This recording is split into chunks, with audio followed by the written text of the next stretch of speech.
Vamos lá. O telefone tá horrível. Pelo telefone tá ruim de ver? Tá ruim o tamanho da letra? Quer que aumente? Isso tá vendo nada. Tá conseguindo ver agora?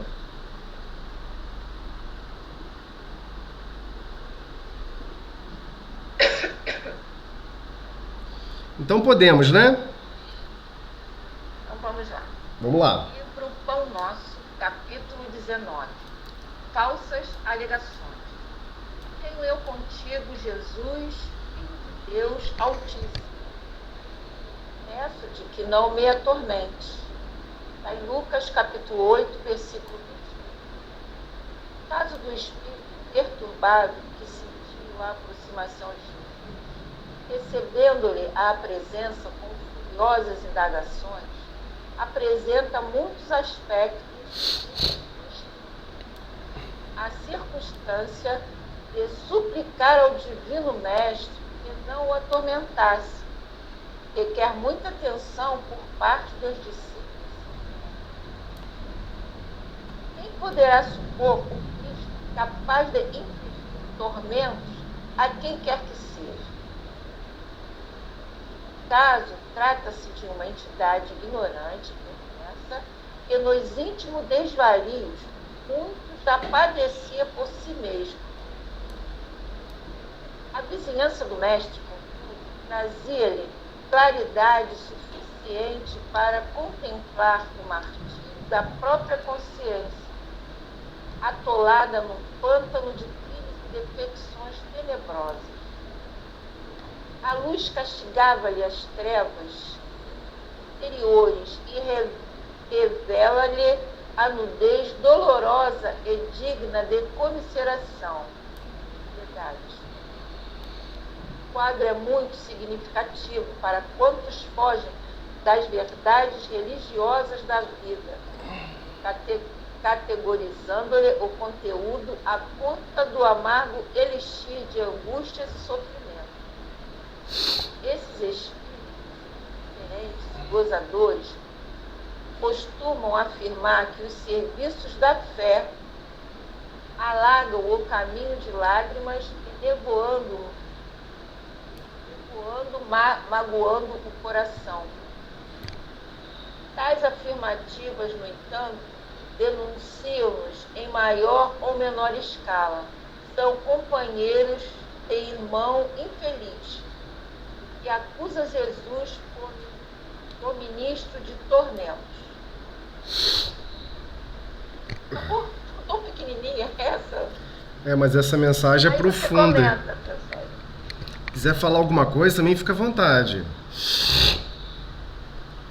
Eu vejo que a luz, né, que ele fala, como ele fala, né, o martírio da própria consciência, né, a luz de Jesus incomodou ele, né? Eu acho que ele viu os erros dele, né, mais ou menos assim. Mas é exatamente isso. Não, mas é exatamente isso. A gente fica achando que vai desencarnar e vamos sofrer suplícios físicos, vamos sofrer dores físicas, que a maior dor que você pode ter é sentir, sei lá, uma perna quebrada 10.000 vezes, ou o corpo físico queimado 100.000 vezes. Esses martírios são ínfimos, perto da consciência culpada, né?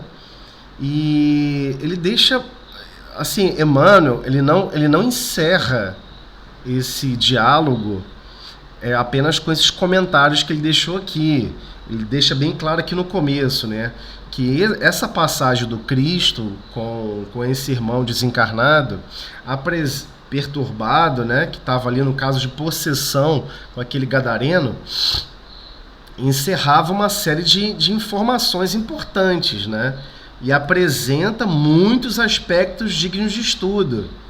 Como é que pode, né, alguém na proximidade do Cristo se sentir atormentado, né? E como é que funciona esse mecanismo? Só porque o Cristo estava próximo, de repente sua consciência ficou ainda mais clara, né? Porque, na verdade, tudo que está ligado ao divino está ligado a nossa essência. Esse que é o problema. E tudo que se manifesta em progresso ao nosso derredor e em progresso de nós mesmos, em 99% depende essencialmente de forças divinas. Quando essas forças divinas se ausentam, aí a gente cai naquela consciência mórbida de que nós não somos capazes de nada, de que nós não temos recursos quase nenhum. Né? Quando ele chega aqui e coloca para todos nós que a vizinhança do mestre, contudo, trazia-lhe claridade suficiente para contemplar o martírio da própria consciência. Ou seja, ele não está falando aqui de dores físicas, ele está falando aqui de dores morais. A dor moral é uma dor contínua, não tem altos e baixos. E, na verdade, só agrava, só piora. Porque ele começa a perceber que diversos recursos que ele mesmo se vangloriava, né, seja na experiência física, em outras encarnações, que era até ponto de orgulho, de vaidade, não pertencia a ele, pertence a Deus. Então, é até meio chocante para todos nós, né? Muitas pessoas ficam assim, poxa, eu estou tão orgulhoso que eu consegui superar isso, que eu consegui vencer esse outro obstáculo. Mas a gente não tem ideia o quanto que nós recebemos ajuda para ter aquela sensação de vitória, para ter aquela sensação de superação. Mas essas sensações de vitória e de superação não são para menosprezar os recursos divinos a ponto de não valorizá-los e, o pior, querer utilizar esses recursos de pseudo-vitória para esmagar terceiros, né? Para jogar na filosofia materialista o nível de competitividade ruinoso que só causa morte e destruição. Então, o que ele observou? Que todo aquele pântano que ele estava atolado de crimes e defecções tenebrosas, né? Aqueles crimes e aquelas quedas absurdas que o próprio espírito gerou, tudo aquilo foi escolha pessoal. Foi escolha pessoal do espírito. E aí ele vai descobrir que Deus e toda a experiência divina não desce para errar conosco. Ele está descobrindo na própria consciência o pior despertar. Porque o que acontece? Nós gostamos de falar isso. Poxa, eu sou assim porque Deus me fez assim. Né? Várias pessoas gostam de falar isso. De uma forma generalizada, né? Quase que um tom de jocoso, de piada.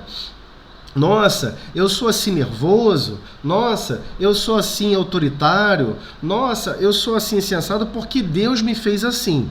Mas quando a gente está na doutrina espírita e está em contato com a terceira revelação, a gente passa a descobrir uma verdade que é insubstituível. Que depois de você consumir essa verdade, não tem volta. Todos fomos criados simples, ignorantes. Estamos marchando no processo de evolução há sei lá quantos milênios ou milhões de anos. E nesse processo, estamos adquirindo cada vez mais experiências. Só que cada vez mais, Deus para de nos tratar como bebezinhos e crianças e começa a nos tratar como adolescentes. E quando a gente chega na fase de adolescência, nós temos que ter consciência de nós mesmos. Chega a fase da consciência. A fase que vamos ter que perceber o que nós pensamos e imaginamos de errado. Então, começa a ter aquele despertar de que tudo que foi vitória, tudo que foi impositivo de progresso que esteve ao nosso derredor, na verdade era mecanismo de progresso divino para todo aquele grupo.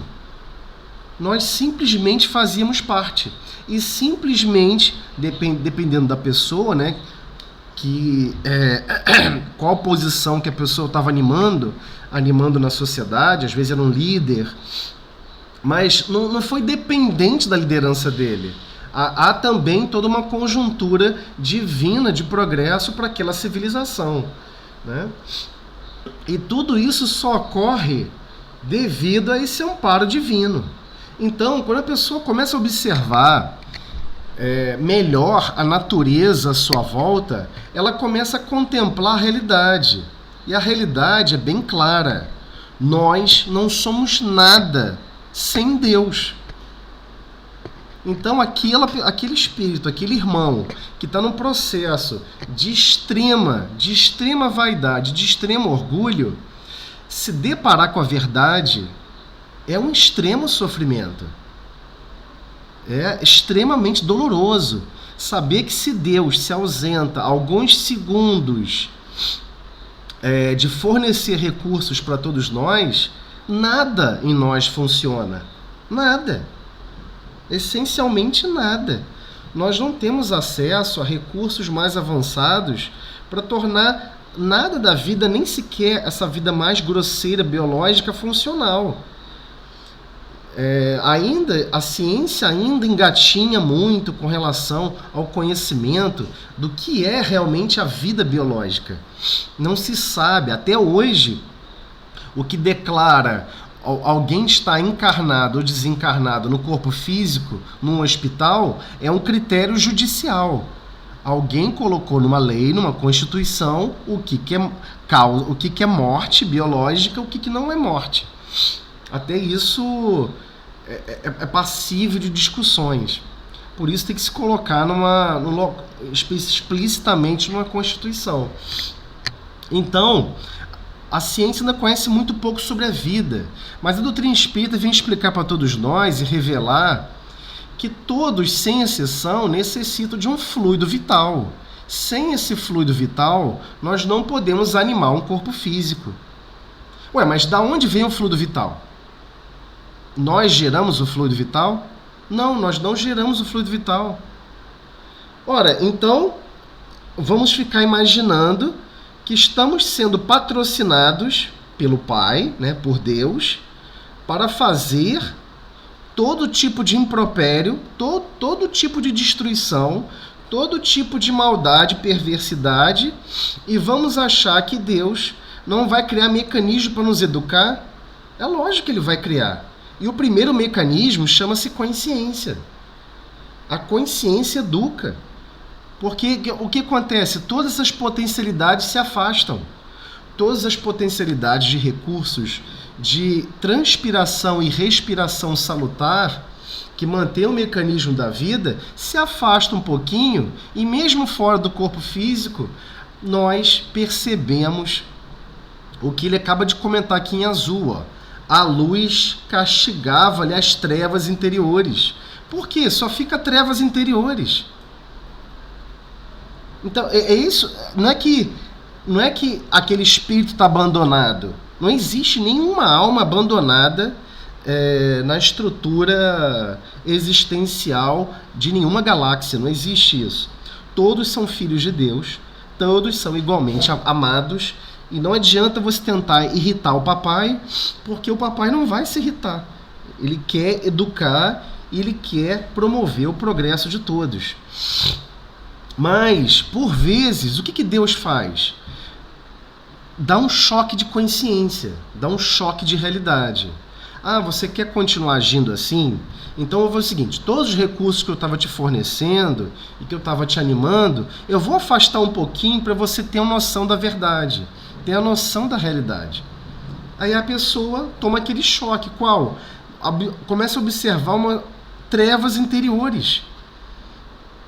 Por que trevas interiores? Ele começa a perceber que quem é o maior causador de infelicidade, quem é o maior causador de tristeza, de agonia, de perplexidade, de situações horrendas na própria história dele mesmo, é ele mesmo.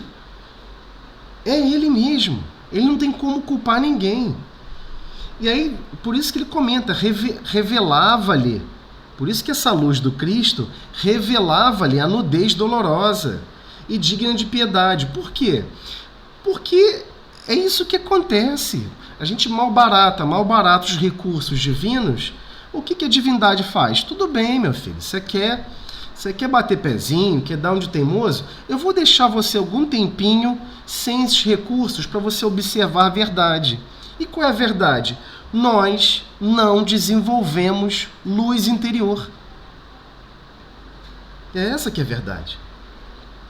Né? Diversas pessoas batem no peito, porque eu fiz isso, porque eu fiz aquilo. Né? Aqui na Terra nós temos essa mania. Né?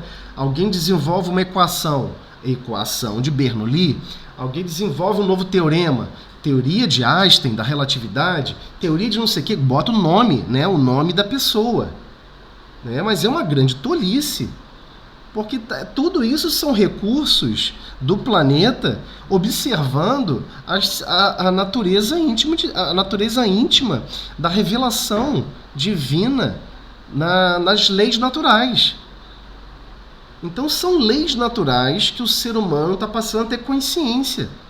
Aí você percebe um pouquinho aquela lei, percebe um pouquinho o que governa aquele aspecto, e aí você põe o seu nome. É um princípio estranho, né? É um hábito estranho que todos nós temos, porque é um hábito totalmente atrelado ao orgulho e à vaidade, né? O ideal seria você pegar e atribuir um nome a um grupo de uma sociedade, atribuir um nome a um país, atribuir um nome a uma civilização, ou atribuir um nome a uma representação mais abrangente, né, de toda a civilização, de ajuda e amparo. Mas aí estaríamos em outro momento moral. No nosso atual momento moral, ainda passamos por esses martírios. Nós temos uma construção gigantesca, um edifício gigantesco dentro do nosso mundo íntimo. O prédio foi construído com tijolos de orgulho e cimento de vaidade. E esse prédio gigantesco faz sombra em tudo. A gente não enxerga nada. A gente não enxerga o básico do básico. Por exemplo, estamos hoje no corpo físico, né? Todo mundo fica feliz. Não, eu sou que nem uma draga. Eu como um prato de comida e tudo digere. Tudo digere? Como assim, né? Como assim tudo digere? Se no fundo, nós dependemos fisicamente de micro-organismos para poder empreender o processo de digestão. Né? Sem os micro-organismos do nosso intestino, nós não somos capazes, a chamada flora intestinal, né? Nós não somos capazes de observar como subtrair, né? Absorver os elementos de uma forma mais simples. Então, nós dependemos fisicamente da ação de micro-organismos no nosso intestino. E o engraçado dessa história toda é que a gente não percebe. Nem o ato de se alimentar nós não fazemos sozinhos. Nós somos dependentes de micro-organismos, né? Que possa nos auxiliar. Então, isso tudo deveria ser recurso para promover humildade no nosso mundo íntimo. Peraí, nem a digestão tradicional, que eu tanto me orgulho, que às vezes eu como isso, como aquilo outro, consigo digerir tudo bem, fica tudo bem, eu não consigo digerir, né? Quem digere, na verdade, finalmente, são um conjunto de micro-organismos. Então, tudo na vida, Deus, na sua infinita misericórdia, infinita bondade, nos educa sem nos constranger, sem constrangimento. Só que aqui ele está falando de uma entidade, né? Está deixando bem claro, uma entidade ignorante, vamos destacar aqui, ó, e perversa. O que está querendo dizer com ignorante e perversa? Ignorante porque ignora as realidades do destino de todas as almas e a realidade de si mesma.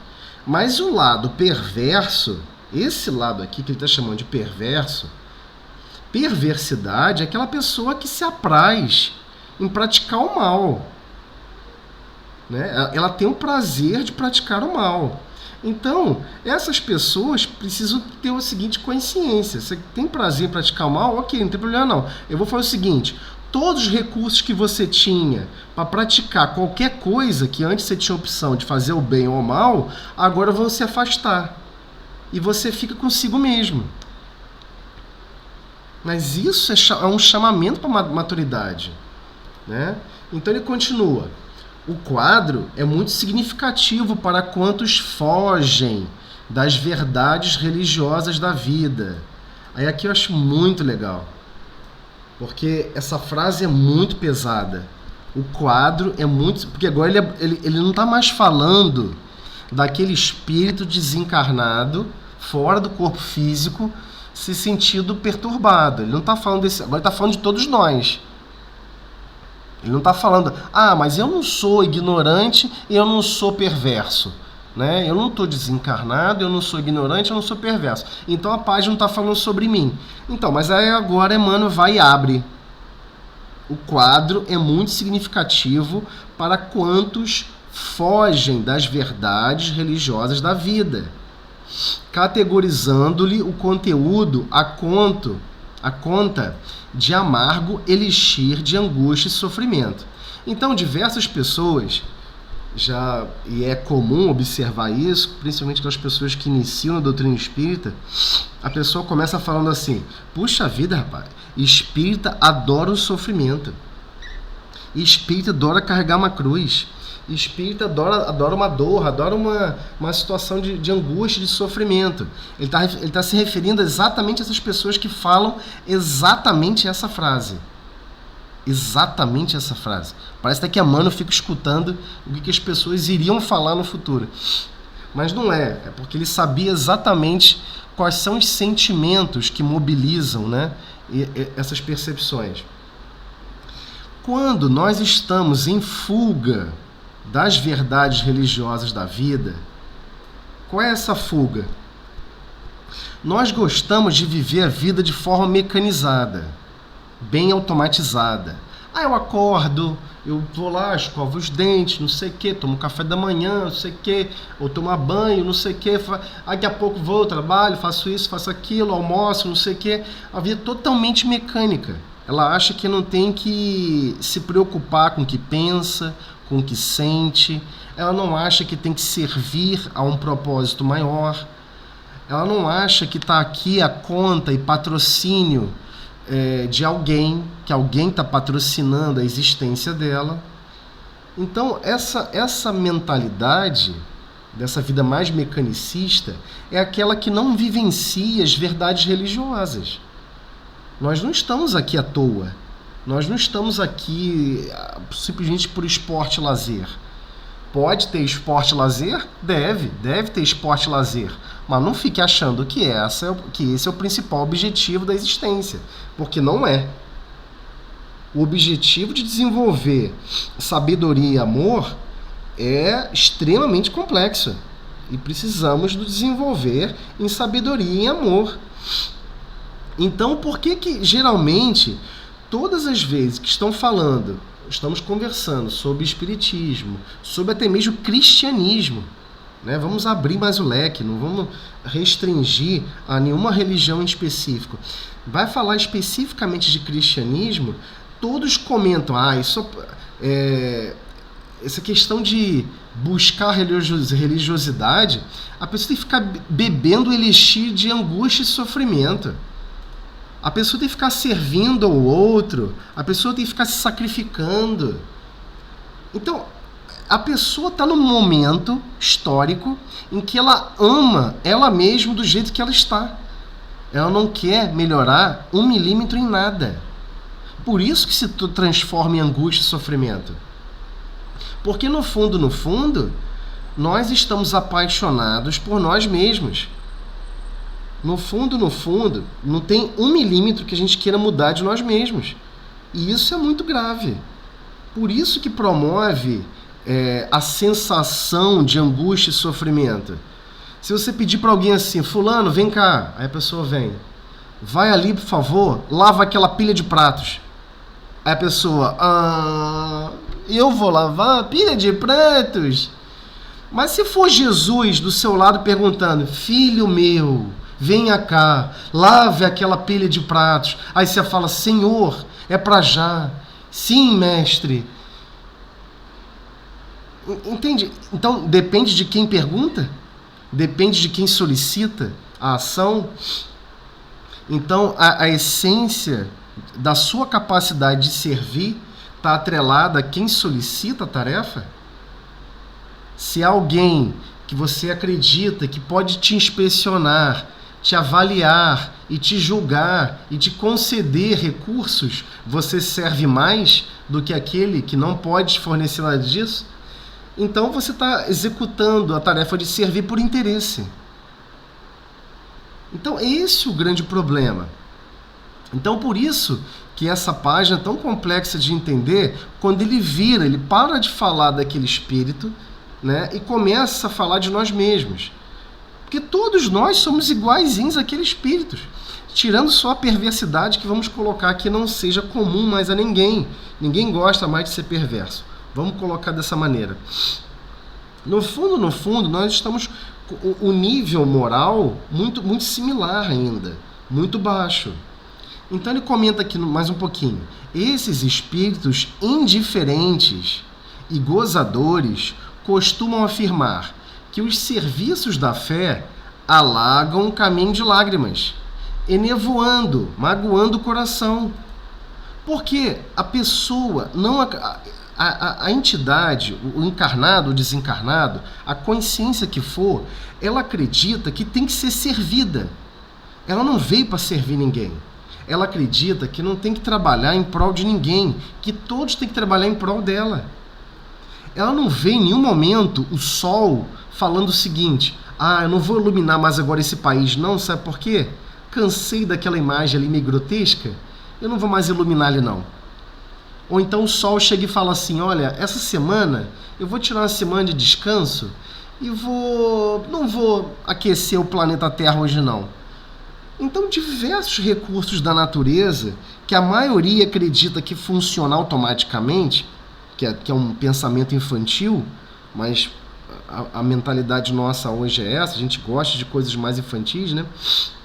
A gente acha que o sol está lá ligado, gastando energia, e a energia vem de lugar nenhum. A ciência estuda tanto as fontes de energia, os balanços energéticos, mas não tem a coragem de admitir que não sabe de onde vem aquela energia, né? Quem está fornecendo toda aquela energia que alimenta diversos planetas e bilhões de almas. Mas no fundo, a gente tem que parar para pensar: peraí, por que o serviço causa tanta contrariedade com o nosso mundo íntimo? Por quê? Por que os serviços da fé, como ele está colocando aqui, alagam o caminho de lágrimas? Por que é tão tormentoso nesses serviços da fé? O que são os serviços da fé? O serviço da fé está deixando bem claro. Fé vem de fidelidade, fidelis. Então, confiança. Você confia em Deus. Mas Deus pode confiar em você? Então vão ter situações em que você vai ser amargurado e você vai ter que perdoar. Você vai ser vilipendiado e você vai ter que perdoar. Senão não tem sentido. É óbvio que o destino é esse. Vamos ter situações de contrariedade. Vai ser 99% do tempo? Não. Mas queremos que seja 99% do tempo só alegria, sorriso e festança. Também não faz sentido, né? Então, os caminhos do serviço da fé vai exigir benevolência para com todos, tolerância para com as imperfeições alheias e perdão das ofensas. Então é claro que vamos ser magoados, mas aí vamos observar o ato de estar magoado e pensar: peraí, por que eu fiquei magoado? Que sentimento é esse que eu estou nutrindo no meu mundo íntimo, que não tem nada a ver com Deus? Que eu estou começando a descobrir um novo traço da minha personalidade que eu não tinha conhecido. Eu não sabia que eu era tão apaixonado e apegado a esse aspecto de mim mesmo. Então, é uma parte difícil pra gente. Assim, é uma mensagem curtinha, mas é uma mensagem muito profunda, porque ela bate lá dentro do nosso coração e dá 3 petelecos. Ploc, ploc, ploc. Tipo, pega no tranco aí, galera. Vocês estão acreditando que viver no mundo é algo totalmente diferente. Tudo que é favorecido para vocês chama-se lei de progresso, que é uma lei divina. E todos os recursos que nos são fornecidos, para inclusive atuarmos praticando o bem para terceiros, nós temos que prestar conta. A gente não pode cair nessa bobagem, né? Então, quando nós observamos tais afirmativas, essas afirmativas contrárias à lógica do bem, à lógica até mesmo da lei de progresso, automaticamente a pessoa está se denunciando. Em maior ou menor grau, menor escala, são companheiros do irmão infeliz, que acusava Jesus por ministro de tormentos.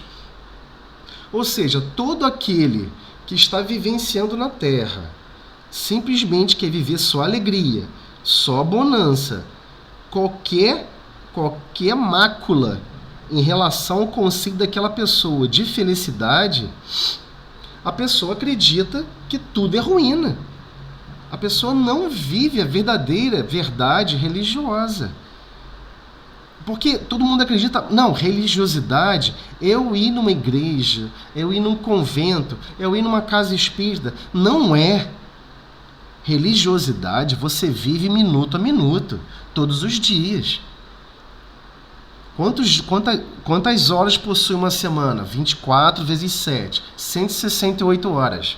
Você acredita que uma hora você vivenciando um aspecto religioso, de uma busca religiosa, equivale às 168 horas? Ou seja, 167 horas você pode fazer o que quiser, pode tocar o terror, e só uma horinha você vai se dedicar ao apreço e aos cuidados da parte religiosa. Então não faz sentido, e não é isso. A verdade não é essa. A verdade é: todos os recursos que nos são ofertados para o progresso comum e comunitário a todos. Nós não recebemos saúde para maltratar e espizinhar aquele que é mais fraco. Foi feito para fazer o contrário. Aquele que tem mais saúde para ajudar aquele que tem menos. Porque um dia vai inverter. Um dia vai inverter. Você pode vir com menos saúde e outro com mais saúde. E também vai ficar por escolha dele querer ajudar e prestar socorro e amparo. Livre-arbítrio. Mas todos os recursos que estão à nossa volta não nos pertencem. Ah, mas a saúde foi uma coisa que eu alcancei. Não alcançou. Observando só a história da humanidade, nós temos certeza absoluta que nenhum de nós que estamos aqui encarnados temos mérito para bater no peito e falar o seguinte: eu tenho um histórico de bondade, amor e justiça, né, e caridade contínua em todas as minhas atitudes e pensamentos. Não temos. Então, não é por mérito, é misericórdia. Deus continua oferecendo recursos. Nós somos igualzinho aquele filho pródigo que saiu, queimou todos os recursos divinos, queimou todas as possibilidades, e aí quando está lá, no meio dos porcos, passando fome, comendo casca de batata, que é o caso desse irmão desencarnado, esse gadareno, aí ele pensa: puxa vida, na casa de meu pai, está falando na casa de Deus, né? Ou seja, ligado a Deus, na casa de meu pai, até mesmo os serviçais mais humildes e mais simples tinham que comer todos os dias. Então, é exatamente esse fenômeno que aconteceu com esse irmão gadareno. Você quer ficar na perversidade? Você quer queimar todos os recursos divinos que te são fornecidos para praticar uma série de impropérios? Ok, queima os recursos, não tem problema nenhum. Né? Você pede a parcela divina, eu quero a minha parte que me cabe.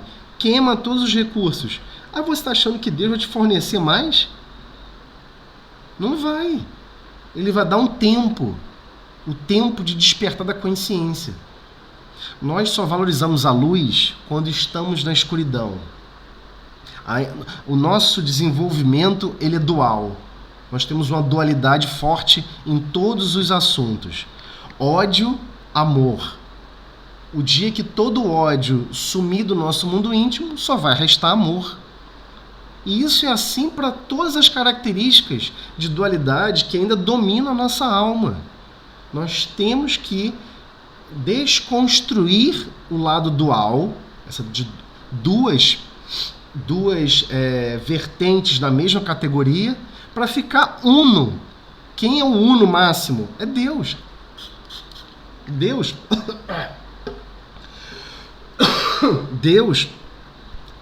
sabe que todos nós, quando alcançarmos um certo nível de evolução, não existirá mais sentimento de ódio, de descontentamento, de raiva, de perversidade.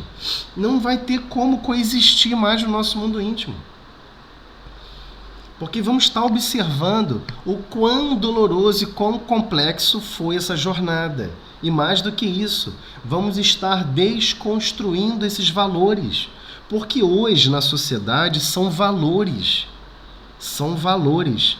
Você não vai contratar uma pessoa como chefe de RH, chefe de recursos humanos, se a pessoa não tem coragem de demitir alguém. Você contrata alguém para ser responsável de RH para ele demitir, não você. Você não quer ter essa porreação de ficar demitindo os outros. Ver pessoas chorando, implorando, pedindo para ficar. Puxa vida, meus filhos, minha família. Então o que você faz? Você contrata alguém para essa pessoa exercer essa função. Agora, como é que você vai contratar alguém para exercer essa função se a pessoa é puro amor? A pessoa nunca vai demitir alguém. Não, a gente sempre pode dar um jeito. A gente sempre tem como resolver de outra maneira. Quem vai ser demitido vai ser o chefe do RH. Essa é a verdade. Porque hoje o que prepondera no nosso psiquismo é o egoísmo. É o egoísmo. Num futuro não muito distante, todos os empreendimentos da Terra vão estar ligados a outro tipo de padrão vibracional. E vai estar vibrando na direção do Cristo. E todos vão estar preocupados com todos. Ter a notícia que alguém está sem trabalho, que alguém está sem moradia, que alguém está sem o que comer, seria algo insuportável. Ninguém suportaria esse tipo de informação.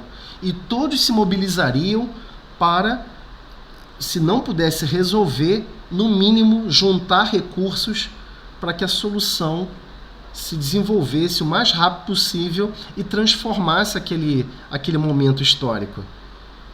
Estamos chegando lá, não podemos nos enganar. Tudo está melhorando nesse sentido.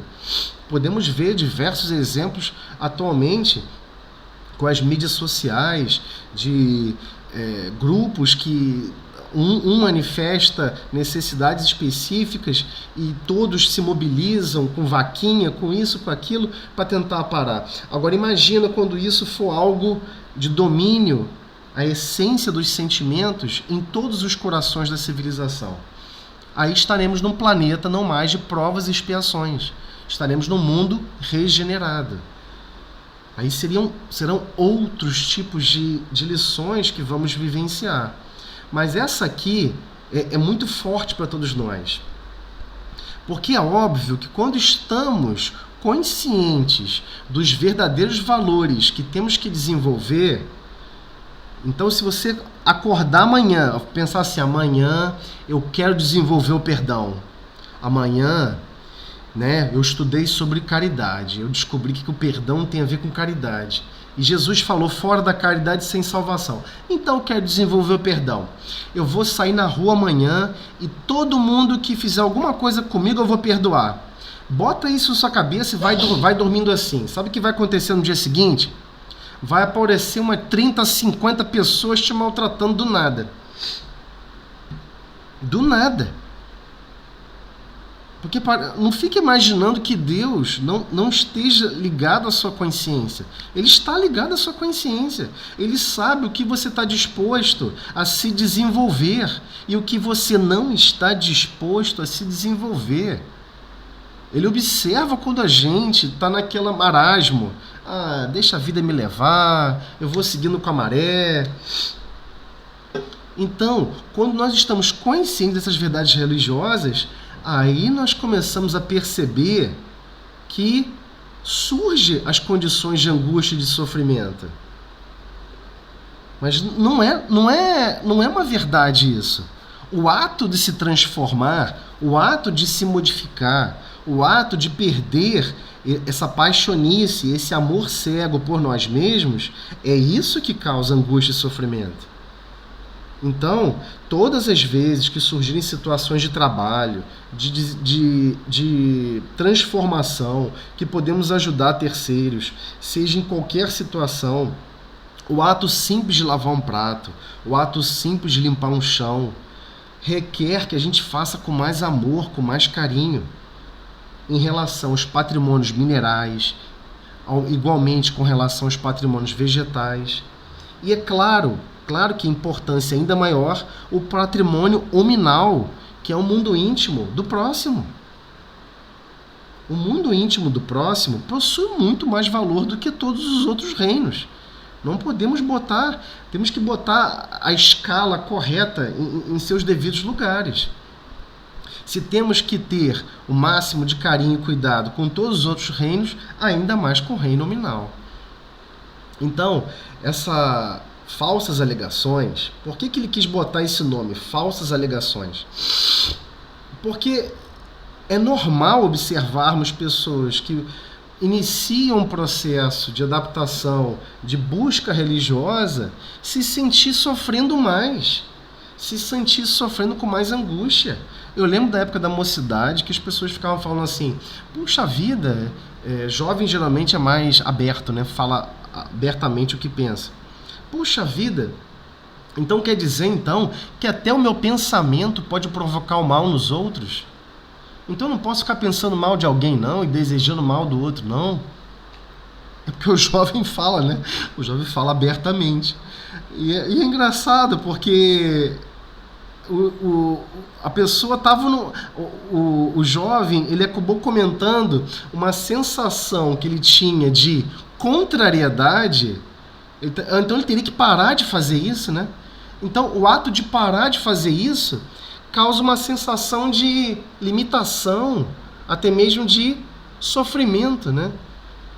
Então, por isso que a luz, quando a luz, ficamos afastados da luz durante um certo tempo, por isso que quando a luz chega e nos ilumina, choca, né?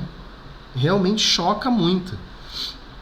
Por quê? Porque até então a gente nunca acredita ou bota crédito que a fonte de todos os nossos problemas somos nós mesmos. Ah, então não é o planeta que é difícil? Não, não é. Você bota um espírito puro aqui, vivenciando no corpo físico igualzinho a você, ele não tem problema nenhum. Ele passa por aqui amando e adorando a tudo. Ele observa todos os recursos da natureza com total harmonia. Ele está em harmonia com Deus. Nós é que estamos em desarmonia com tudo. Às vezes estamos em desarmonia com o nosso próprio lar, com o nosso próprio pensamento. Às vezes estamos em desarmonia conosco mesmos, né? De si para consigo. A pessoa não consegue ter um mínimo... A pessoa se autodetesta, se autodesgosta. Ué, como é que vai conseguir amar o próximo? Você tem que amar o próximo como a ti mesmo. Então, você tem que conseguir se amar. Então, o conseguir se amar é entrar em harmonia consigo mesmo. Peraí, eu tenho que ter harmonia de mim para comigo. Eu tenho que conseguir ter esse mínimo de harmonia. Então, por que tem esse título, Falsas Alegações? Ah, porque o espírito está perturbado e ele está acusando o Cristo injustamente? Não, porque o espírito ele está consciente.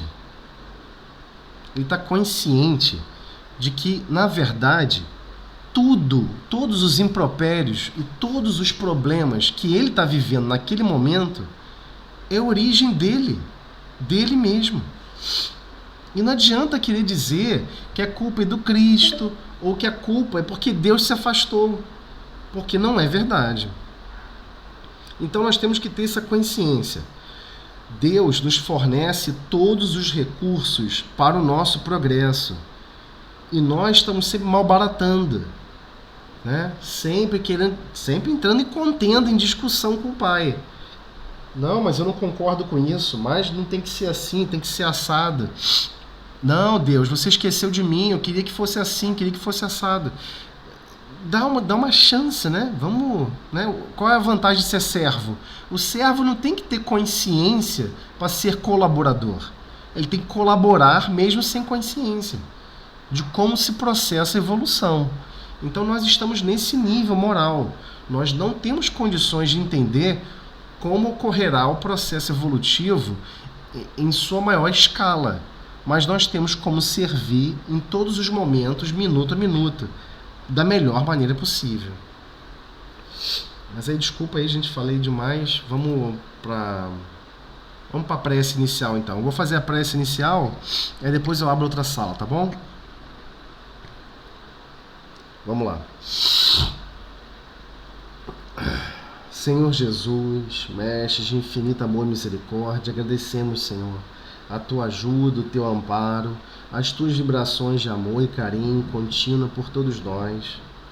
Agradecemos, Senhor, até mesmo por aqueles recursos que sequer temos consciência, que nos alimenta, que nos fornece a alma recursos valorosos para dinamizar a nossa consciência, dinamizar os sentidos com relação ao carinho, com relação ao amor, com relação à fraternidade. Te pedimos, Mestre, a Tua ajuda, o Teu amparo, para sempre desenvolvermos em nosso mundo íntimo a boa vontade e a coragem, para sempre estarmos animados e felizes com a boa nova, com a boa notícia que trouxeste para todos nós, como chuva gratificante que, mesmo caindo essas gotas nos terrenos ressequidos do nosso mundo íntimo, faz brotar luzes e recursos edificantes no nosso mundo íntimo. Obrigado, Mestre, por tudo. E assim damos por iniciada a reunião do estudo sistematizado da noite de hoje. Na Tua paz, na Tua harmonia. Que assim seja. Eu tô suado aqui.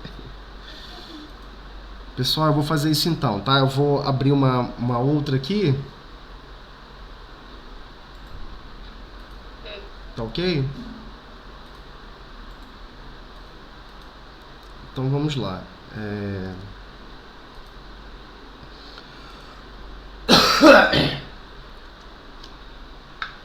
Lúcia, eu não sei quanto tempo eu aguento ler, não. Eu leio, aí quando você quiser comentar, você fala que eu paro, tá? Tá ok. E esses nomes estranhos aqui em francês, se eu falar errado, aí você fala... Mas você tem uma alma de francesa, vai falar certo. Bom. Tô brincando, pode falar qualquer nome de qualquer jeito, tá bom. Não tem problema não. Então, tá bom? Eu vou ler. Aí quando você quiser falar alguma coisa, eu paro. Não tem Tá ok. não, só você avisar. Então vamos lá. Então vamos lá. Em O Livro No País das Sombras, a famosa médium de materializações Elizabeth Desterrance refere-se a um fato ocorrido em uma das suas sessões mediúnicas, causado por um dos participantes da reunião, fato esse que lhe acarretou séria enfermidade física. São suas palavras: o triunfo que tinha coroado as nossas experiências havia-me em grande parte cegado acerca das condições exigidas para a produção das manifestações específicas. Talvez mesmo se tivesse dado com os meus amigos, conscientemente, ou talvez por intuição, havíamos adotado muitos dos meios necessários para sermos bem-sucedidos. O resultado parecia justificar a ideia que bastaria reunirmos toda a energia para obtermos o que desejávamos a respeito dos fenômenos. Eu queria só dar um comentário. Queria dar só um comentário aí. Okay. Aí você vê que é um desabafo, né? A escrita dessa senhora, né, Elizabeth da Esperança, sei lá, né? você vê, ela teve um problema físico causado, né, ao seu próprio corpo físico, teve um dano físico real, e ela acreditava que simplesmente, inconscientemente, né, como ele falou aqui, inconscientemente, ou talvez por intuição, havíamos adotado muitos dos meios necessários para sermos bem-sucedidos, e o resultado parecia justificar a ideia que bastaria reunirmos toda a energia para obtermos o que desejávamos a respeito dos fenômenos. Então, assim, há um problema grave, né? Quando a mediunidade ela começa a ter um grau de fascinação, que eu considero isso já um grau de fascinação, né? Eu vou juntar 3, 4, 5 médios, eu acho que esses médios são bons, e eu vou me aventurar a fazer algo que eu vou tentar extrapolar condições de uma reunião, vou tentar obter recursos mais superiores ou mais sofisticados. É uma presunção muito forte, né? Porque no fundo, quem pilota a reunião mediúnica não somos nós. A espiritualidade superior é que coordena, né? Então, se você está desejoso de ser um médium do Cristo, um médium divino, ou seja, um tarefeiro do Cristo, a primeira coisa que a gente tem que lembrar daquele que quer ser médium do Cristo é lembrar daquele último exemplo que Jesus deu para os discípulos. Quando Jesus, né, antes da última ceia, ele tira a túnica, né? Não sei se vocês lembram, estavam os discípulos brigando entre eles, quem seria o maior no reino de Deus. Pedro falou que achava que ia ser o maior, Tiago, não sei o quê, João, maior brigalhada danada.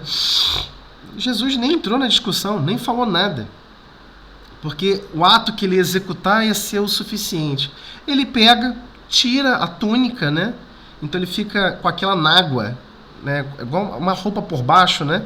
Aquela última roupa por baixo que só os escravos usavam. Fica com só aquela nágua, se ajoelha, pega uma vasilha e começa a lavar os pés de cada um daquele grupo. E Pedro fica revoltado, né? Que isso? Isso é um absurdo. Como que esses meus amigos, esses meus irmãos, discípulos estão permitindo que o Senhor lave os seus pés? Essa atitude de máxima humilhação. Eu não aceito uma coisa dessa. E aí Jesus fala, olha, quem quiser me seguir tem que se fazer o menor dos menores. E a gente fica achando que é só com relação ao aspecto físico.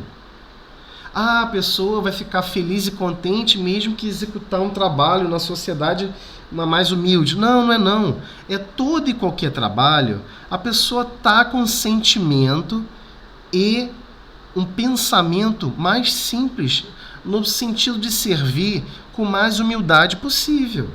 E isso também tem a ver com o aspecto do trabalho mediúnico. Especialmente no trabalho mediúnico, onde domina ali os nossos sentimentos, tá ok? Então, ela deixou claro aqui qual foi o ato, né, o devaneio que eles tiveram de achar que estavam ali dominando o fenômeno, enquanto que quem patrocina as energias necessárias para que o fenômeno ocorra é Deus. E diretamente do Cristo. Jesus, dos espíritos das hierarquias que nós conhecemos, Jesus é o único espírito que nós já ouvimos falar que consegue manipular diretamente o fluido cósmico universal, que é a matéria essencial que molda todas as galáxias e todos os planos. E todos os planos, visíveis ou invisíveis aos nossos olhos. Então Jesus tem essa potencialidade, ele tem esse direito conquistado, exercendo igualmente ele, né? Mediunicamente ele consegue exercer a vontade do Pai para com todos, com a máxima humildade. Então o traço da mediunidade tem que ser a humildade. A humildade tem que ser construída, porque são valores da alma e tem que ser construída minuto a minuto, a semana toda, não específica só na reunião mediúnica, é claro. Então, ela já deixa claro qual foi o vacilo que eles cometeram na reunião, né? Aí, por favor, pode continuar. Como os fatos se produziam, o que não podíamos compreender. Sabíamos que a presença de certas pessoas os favorecia, ao passo que a de outras os contrariava. Esse foi para nós uma fonte de perigo. Continua adiante. Não sei como a sessão principiou. Tinha visto Yolanda, espírito materializado, colocar seu jarro no ombro e sair do gabinete. Mais tarde,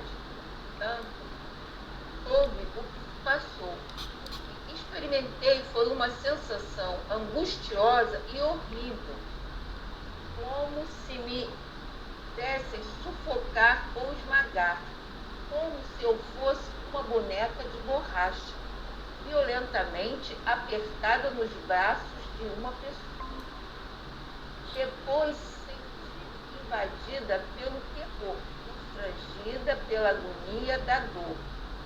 Julguei que ia perder a razão e precipitar-me num abismo medonho, onde nada via, nada ouvia, nada compreendia, a não ser o eco de um grito penetrante, parecia vir de longe. Sentia-me cair, mas não sabia em que lugar. Tentava segurar-me a alguma coisa, mas o apoio faltava-me. Desmaiei. Só tornei a mim para estremecer de horror, com a ideia de haver recebido um golpe mortal. Os meus sentidos pareciam dispersos, e não foi sendo aos poucos que pude concentrá-los suficientemente para compreender o que sucedeu. Yolanda tinha sido agarrada por alguém que a tomou por mim própria. Foi o que me contaram. Esse fato era tão extraordinário que, se me não achasse tão penoso estado de prostração, eu teria rido, porém não pude pensar nem em mover. Sentia que pouca vida restava em mim, e esse sopro de vida era para mim a hemorragia pulmonar, durante a minha estada no sul, fora aparentemente curada, e apareceu. Uma onda de sangue quase me sufocou. Essa sessão resultou para mim uma longa e grave enfermidade, que fez demorar por muitas semanas a nossa partida da Inglaterra, pois que eu não podia ser transportado. Então, assim, por tudo podemos dar uma pausa rapidinho aí? Uhum. Então, por exemplo, diversas pessoas às vezes chegam no centro espírita, pergunta: aqui tem reunião de cura? A gente fala assim: tem. Qual? Toda reunião pública. Aí a pessoa não entende, né? Não, mas a reunião pública é a reunião de estudo do evangelho. Então, é para curar nossa alma, né? A reunião pública é para curar nossa alma. Mas a pessoa quer uma reunião específica, de cura, específica para o corpo físico. Só que esse empreendimento é caro, né? Ele é custoso. Você coloca a saúde dos médios em risco. Se a gente pensar hoje do ponto de vista de estrutura mínimo de equilíbrio, né? Ou seja, essas notícias sobre reuniões de cura, reuniões de materialização, de efeitos de materialização, embora até Chico Xavier tenha participado, inclusive Chico Xavier participou da última reunião, a última que foi permitida que havia ainda a permissão, onde Emmanuel se manifesta, Emmanuel se materializou e falou: chega, acabou essa brincadeira, acabou, chega de coisa de criancinha. Não é isso que faz o ser humano, não é isso que faz despertar consciência no espírito em evolução. Você pode ver espírito se materializar, você pode abraçar aquele que foi desencarnado. Isso não faz você se transformar em nada. É o despertar da consciência e o despertar dos sentimentos pela razão e pelos sentimentos genuinamente ligados a Jesus, aos exemplos do Cristo. Então, Emmanuel, quando aparece e fala que acabou, acabou mesmo. Nunca mais teve reuniões de materialização na Terra, no planeta Terra. Ou seja, foi uma época em que isso ainda era permitido. Só para a gente observar que isso não funciona a bel prazer, né? Não somos nós daqui que controlamos isso, né? Então, por que ela ficou toda feliz? Que ela conseguiu perceber quais médiuns que tinham que estar presentes para ocorrer o fenômeno, quais pessoas que não podiam estar presentes, que atrapalhavam o fenômeno. Então ela já sabia que a matéria do pensamento de cada um atrapalhava o funcionamento da reunião. Agora, todas essas reuniões que têm esse dispêndio tão grande de energia têm propósito, tem um propósito justo e digno, e tem que ser cada vez mais edificante, mais em prol de socorro e amparo. Então todos podem se pensar assim: poxa, mas se alguém está doente e tem o propósito de promover a cura, isso já não é um propósito de socorro e amparo? Então, mas aí tem que parar e observar um pouquinho na filosofia espírita, né? No raciocínio da doutrina espírita. Será que a pessoa está preparada para passar pela cura da dor física?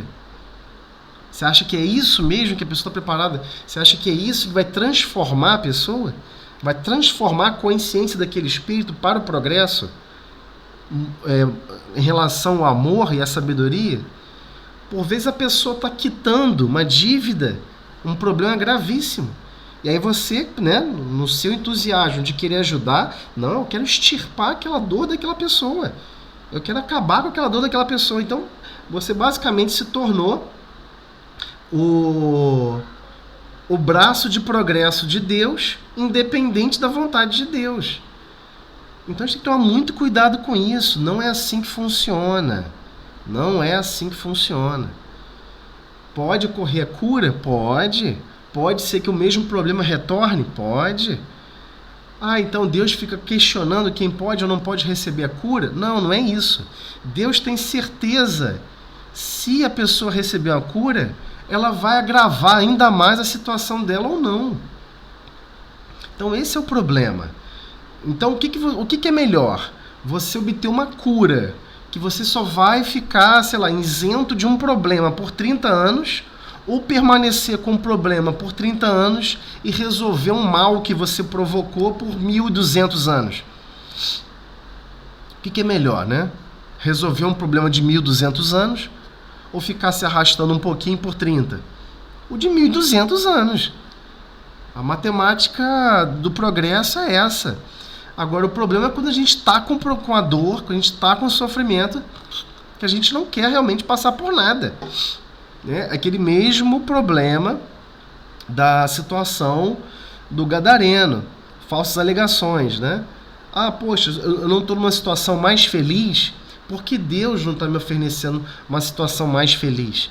Mas a pessoa não é capaz de observar que toda aquela situação infeliz, que ela se sente infeliz, ela mesma provocou. E talvez ela mesma escolheu: eu quero reencarnar com esse problema.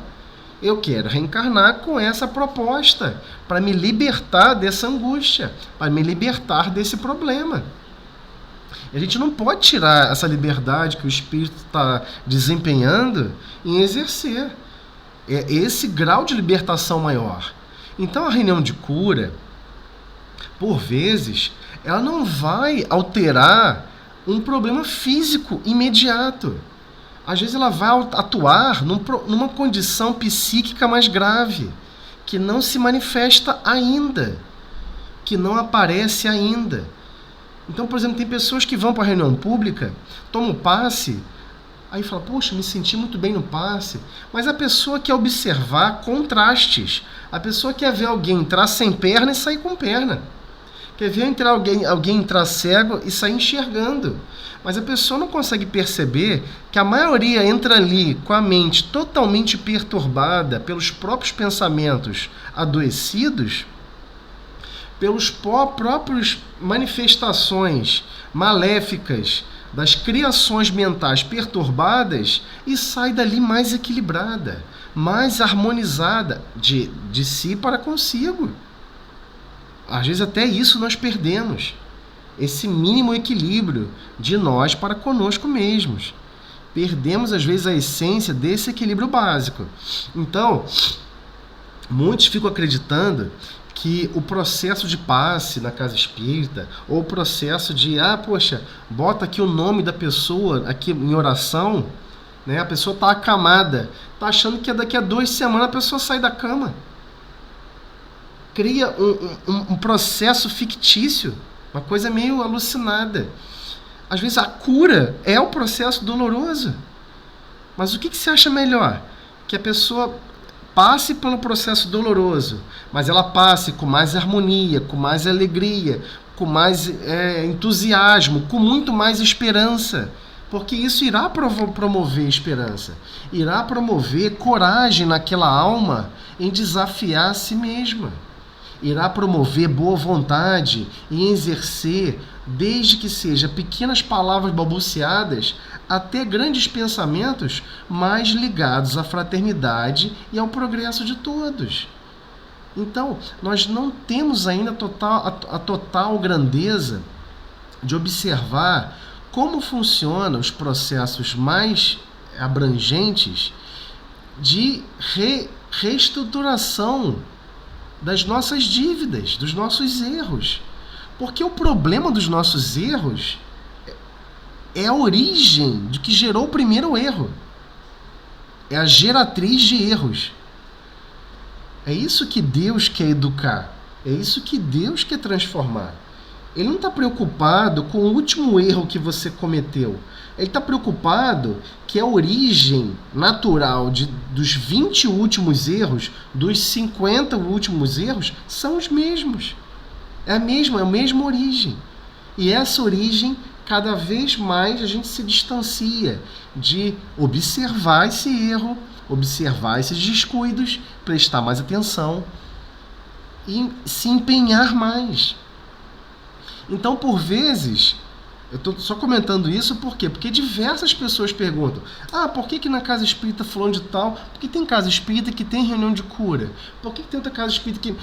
É um risco absurdo para o médium, né? Mas existem médios curadores? Existem. Então, mas quem vai bater no peito e falar o seguinte, não, vamos montar essa reunião e eu me responsabilizo pelo médium? Como? Você sabe dar vida para alguém? Ela teve hemorragia pulmonar aqui, ó. Ela teve hemorragia pulmonar, porque a pessoa levantou e foi abraçar a pessoa ali que se materializou. Ou seja, tinha... Eu ia te perguntar agora, então foi por isso que ela ficou doente, né? Pô, ela quase desencarnou. Ela quase desencarnou. Quando apertou o espírito materializado, quem estava na reunião não sabia que para eles poderem estar enxergando aquele espírito, parte da energia necessária para tornar aquele perispírito visível vinha do fluido vital do médium. Só que vem do fluido vital. Só que o fluido vital do médium não se separa. Não tem assim no fluido vital do médium uma cota que é para o próprio corpo físico e uma cota que é para gastar. Não existe isso. Você está gastando a sua própria cota de vida. Certamente ela desencarnou antes do tempo. Eu não tenho a menor dúvida. Ela desencarnou antes do tempo. Nessa abraçada aí, deve ter consumido 15 a 20 anos de anos-vida aí de fluido vital. A não ser que tenha sido reposto pela espiritualidade superior. Então muitos falam assim, mas poxa, mas nesse processo de ajuda, a espiritualidade superior não vai sempre repor? Então tu vai ficar fazendo chantagem com a espiritualidade superior? Eu faço o que eu quiser aqui embaixo e eles repõem. Então você quer subordinar a espécie superior. E você acha que isso é um processo de humildade. Você entende o problema? O problema todo é a constituição moral em que nós estamos. Nós queremos pegar até os recursos que são divinos e tornar ele subalterno. Como se você pudesse prensar no canto e falar, você vai fazer o que eu quero. Isso é um disparate total. Então, tudo bem, essa pessoa não sabia disso. Quem conhece aqui, o médium Zé Grosso também, né? Aqui no Rio de Janeiro também, que ele fazia esse tipo de reunião de materialização, aconteceu com ele também, ele ficou manco, fraturou o fêmur, quebrou a perna do médium na cabine. Ele estava lá na cabine deitado, se materializou um espírito, alguém foi lá e foi interagir com o espírito. Porque o nível de materialidade é tão grande que você vê como se fosse uma outra pessoa viva, encarnada. Não está mais na forma de evidência para médium. Está na forma de visão comum, como quem vê uma porta, ou vê uma janela, ou vê uma parede. A pessoa foi lá, se animou, apertou e quebrou o homem todo lá dentro, entendeu? Então é isso, é um risco altamente desnecessário. E cada vez mais esses recursos de ajuda têm que estar muito mais atrelado para a estrutura de consciência do espírito, para a transformação da geratriz de todos os nossos sentimentos. É aí que a gente tem que trabalhar. O foco tem que ser aí. Como dinamizar a estrutura dos nossos sentimentos. Não estou falando de paixões, nem estou falando de... Eu estou falando de sentimentos genuínos. Eu quero progredir em relação a isso. Eu quero... Alguns chamam isso de meta. Eu chamo isso de sentimento de progresso. Você tem que ter um sentimento de progresso moral identificado em você mesmo. Eu quero alcançar isso daqui a 3 anos. Emmanuel deixa claramente para todos nós. Se em 3 anos você não observou nenhuma mudança, nenhuma alteração moral em você mesmo, você não está evoluindo. Tem uma página específica, depois eu futuco qual página é essa. Eu não recordo agora aqui o nome. É uma página que sempre me chamou muito minha atenção, porque ele foi categórico de 3 em 3 anos. Se em 3 em 3 anos você não observa, ou seja, quem não está criando meta para se melhorar em 3 em 3 anos, está dormindo no ponto. Então, todos nós que somos espíritas e estamos estudando, a gente não pode ficar nessa identidade, nessa percepção de que temos que ficar basicamente buscando na casa espírita os recursos de soluções apenas e tão somente materiais, de solução de dores materiais. Temos que tentar resolver as dores morais. E principalmente o que gerou as dores morais. Eu quero curar em mim mesmo o que está de errado que mais gera dor moral, né? Mas vamos lá, vamos prosseguir. Aí estamos no Sendo assim, por tudo que foi exposto, evidencia-se para todos aqueles que se dedicam ao trato da mediunidade a necessidade de empreenderem os melhores esforços para a própria renovação moral, buscando dia a dia transformar as antigas imperfeições em valores positivos da alma, uma vez que só desse modo encontrarão a paz da consciência pela certeza do dever cumprido. Foi até coincidência porque ele acabou falando exatamente o que a gente estava conversando, né? É verdade. A própria renovação moral, né? Eu vou marcar aqui também, outra parte aqui também que eu achei importantíssima, né? Buscando dia a dia, ou seja, não é só na casa espírita, não é só em dia de reunião, não é só em dia, não, é todo dia, transformar as antigas imperfeições em valores positivos da alma. Como é que eu posso pegar a antiga né, muitas pessoas podem se questionar, como é que eu posso pegar uma antiga imperfeição e transformar em valores positivos da alma? Ora, se estamos empreendendo, né, se estamos no mesmo contexto, então, por exemplo, ódio, amor. Tem hora que você tem ódio, tem hora que você tem amor. Mas a unidade é a mesma, que é você. Você, por vezes, brota sentimentos de ódio, brota sentimentos de amor. Por vezes, brota situações em que você é paciente, brota situações que você é impaciente. Brota situações que você é tolerante e brota situações que você é intolerante. Então, dentro do mesmo contexto, tolerância, paciência e amor, é possível trabalhar esse lado dual. Então é claro que essas antigas imperfeições, por exemplo, impaciência, é possível você transformar em paciência. O que não dá é para transformar impaciência em amor. Transformar impaciência em, sei lá, gelo. Transformar impaciência em cadeira. Isso não dá. Saiu do contexto. Saiu da mesma faixa de transformação. Agora, no dia a dia, vão ter situações do nosso dia que vão estar demandando de nós no mesmo contexto. No mesmo contexto. Por exemplo, tudo na vida nos questiona e nos chama para dinamizarmos as nossas potencialidades em relação à resiliência.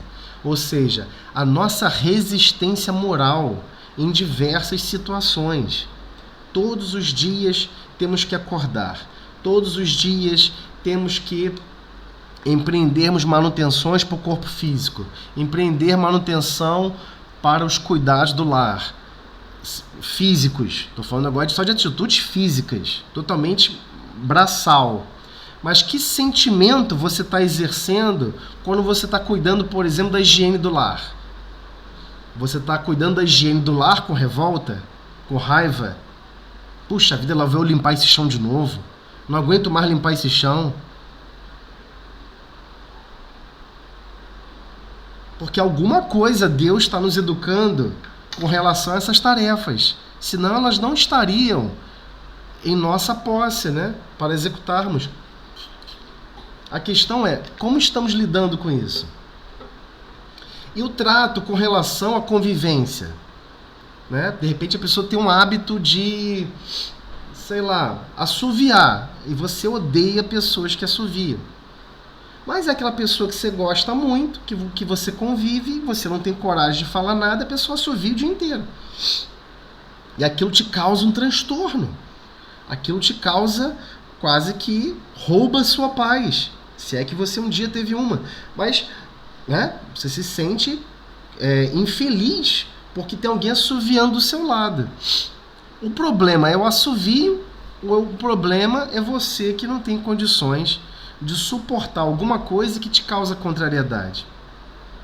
Então, tudo no planeta que nós convivemos, ele é desenvolvido, ele existe para transformar as nossas imperfeições em valores positivos da alma. Se nós queremos, Pai, por favor, né? Tem pessoas que pegam assim, oram, Senhor, por favor, me forneça mecanismos e meios para que eu possa desenvolver a paciência. Você está te dando todo dia. E você não está percebendo. Você não entendeu o simbolismo da vida. É esse o símbolo.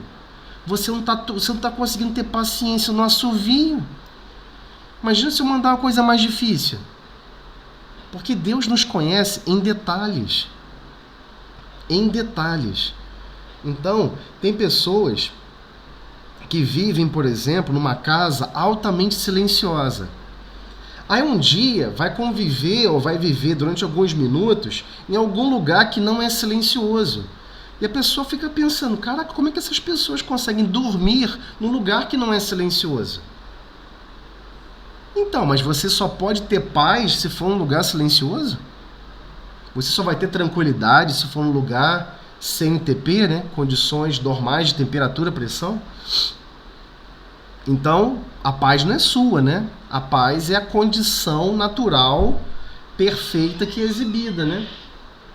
Então, temos que ter essa consciência que tudo que está no planeta, que está nos exigindo, até mesmo materialmente em atividades, na verdade, está desenvolvendo aspectos para alterar as nossas imperfeições, de uma maneira muito delicada, com jeitinho, porque se jogar tudo nas nossas costas, a gente não dá conta. Então, com relação à mediunidade, ele é bem categórico, aqueles que se dedicam, eu vou até marcar aqui também, sublinhar, aqueles que se dedicam ao trato da mediunidade,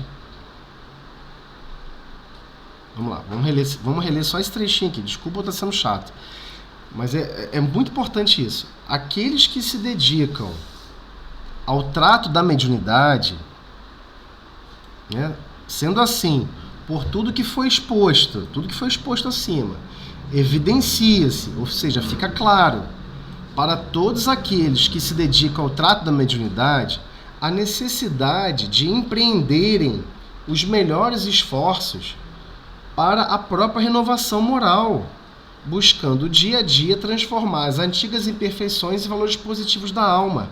Mas onde ocorre isso? Gente, a gente não pode ficar imaginando que isso ocorre dentro da casa espírita. É muita ingenuidade achar que isso ocorre dentro da casa espírita. Dentro da casa espírita é aquele momento que você vai lá de reenergizar as baterias. Você já está de bateria arriada, está de joelho cansado e sobrecarregada. Você tem que ir lá buscar ajuda, aproveitar a prece coletiva, aproveitar os recursos, né, energéticos que são fornecidos durante o passe, durante a água fluidificada. Todos os recursos que todos nós sabemos que são salutares e são importantes, mas temos que entender que temos que ter consciência e meta, o que nós devemos impor a nós mesmos com boa vontade e coragem para a nossa renovação moral. Então, se por vezes eu me pego falando agressivamente com alguém, porque alguma coisa me chateou, me irritou, eu tenho que fazer um esforço, eu tenho que renovar isso. Eu tenho que conseguir, sobre esse mesmo tema, sobre esse mesmo assunto, falar com mais carinho, com mais amor, porque eu posso alcançar o mesmo resultado. Eu não posso achar que falar zangado e chateado faz as coisas alcançarem um resultado mais rápido, ou pior, até melhor, do que comparado a falar com amor e carinho.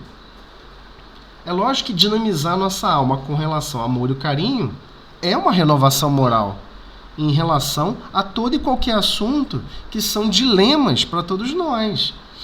Então, já estamos matriculados na escola de transformação, de renovação moral. Já estamos matriculados, já estamos em cursos avançados. Só que tem horas que a gente gosta de esquecer disso tudo. Entendeu? E gostamos de viver a vida descendo ladeira, descendo banguela, né? Descendo com o carro em ponto morto. Não podemos mais viver assim. Temos que perceber que nós estamos como se fosse num rio caudaloso, né? Um rio bem caudal, com bastante leito de rio, água bem tormentosa. E como é que você guia um barco no rio com água tormentosa? Você tem que remar muito.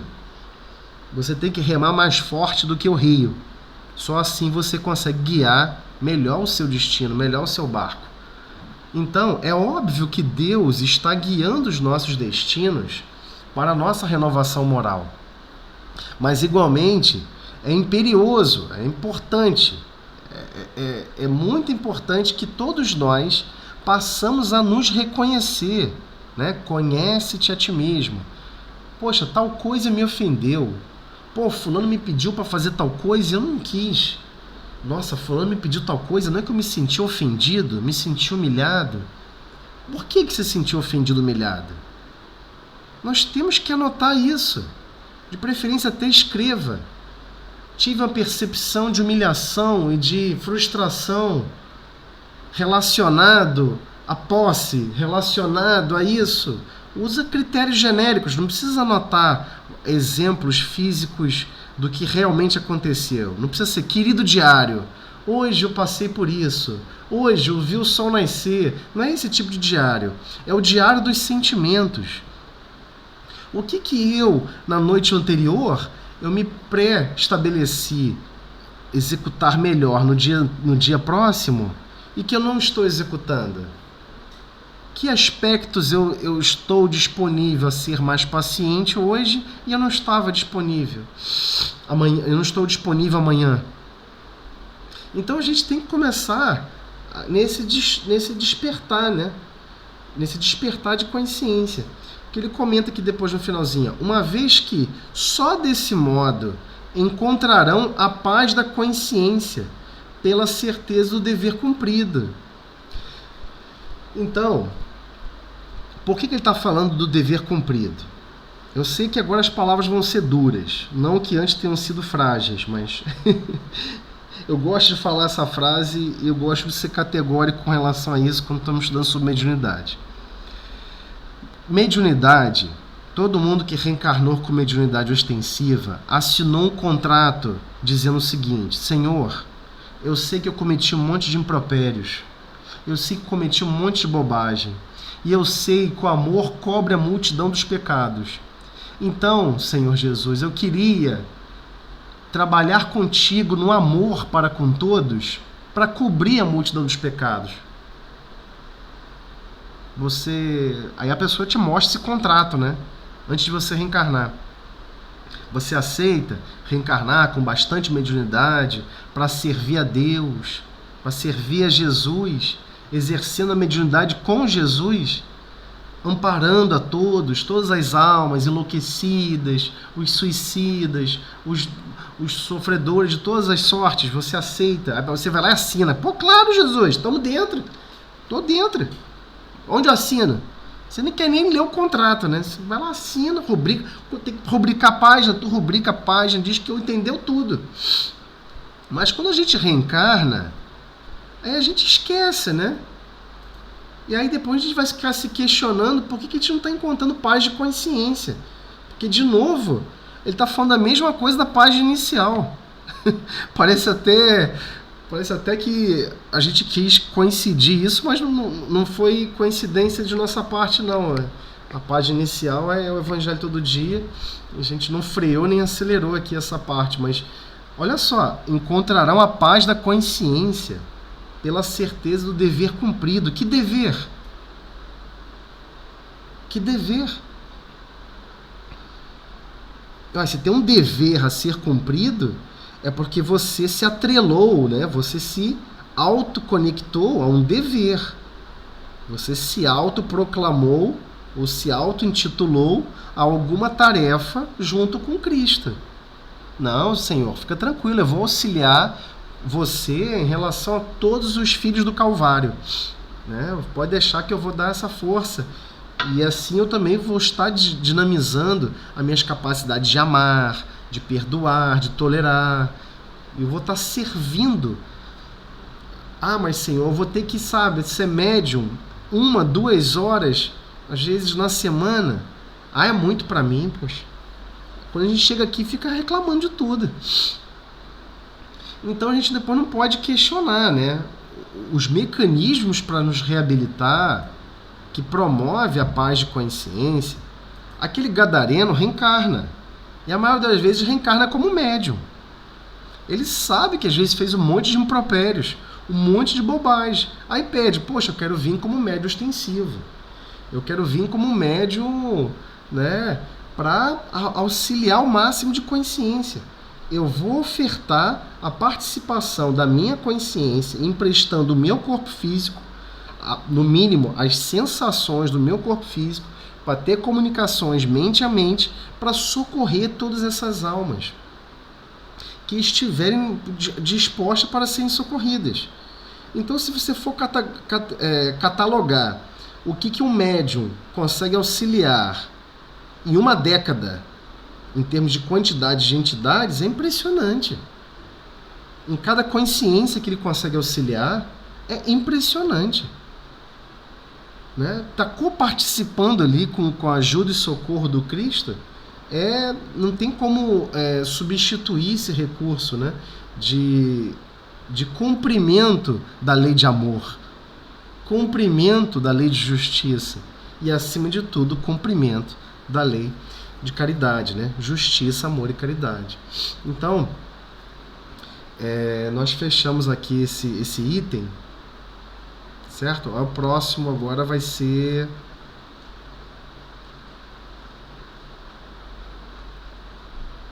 Agora vem da prática mediúnica, que aí vamos iniciar o módulo 5. Objetivo geral, dar condições de entendimento da prática mediúnica. Tá ok? Lúcia, alguém mais? Ou alguém que deseja falar alguma coisa? Falei pra caramba. Pra mim tá tudo ok. Tudo ok? Então você faz pra gente, Lúcia, a prece de encerramento? Tudo bem. Jesus, nosso mestre, agradecendo ao Senhor por esse estudo, tantas coisas para ela. Senhor, por todos nós aqui presentes, participamos, todos os irmãos que não puderam participar, Senhor. Tudo ainda, Senhor, pela Ana, né, que era mulher que estuda, não posso estar bem, não posso estar correndo bem com ela. Então temos que agradecer por esses ensinamentos, por esse aprendizado no dia de hoje. Muito obrigado, Jesus. Né? Com esta prece, Senhor, pedimos para darmos por encerrada a reunião do estudo sistematizado da doutrina espírita, na tua paz, na tua harmonia. Que assim seja. É isso aí. Ok.